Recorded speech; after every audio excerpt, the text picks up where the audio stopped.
most Kenyans, estimated at more than 60%, are still using feature phones, namely Kamwizi type.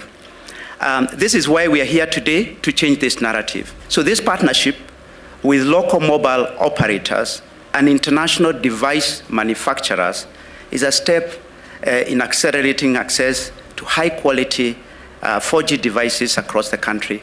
Today, we recognize that today is just a start. The board, management, and project team have worked tirelessly over the last few months, but also appreciate that it's not a time yet to rest. There's a lot more that can be done. With immense pride, I can say that we are one step closer to that dream.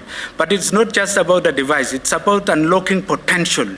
Our community health promoters used to walk around with a bag with these registers. I have carried 2 because I was not able to carry the 5 that they used to carry. Now this 5, Your Excellency, has been reduced to this gadget. The missing gap has been the device.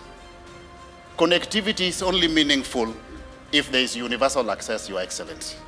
And in this regard, I want to thank most sincerely EADAK for helping us as government to close the gap so that we can at long last have affordable smartphone devices in the hands of the wider Kenyan population. Nilikuwa nimebagain na hawa jamaa $40, wameniambia lazima iwe $50 kwa sababu wameweka data pia huko ndani, so that we can unlock the full potential of a smartphone.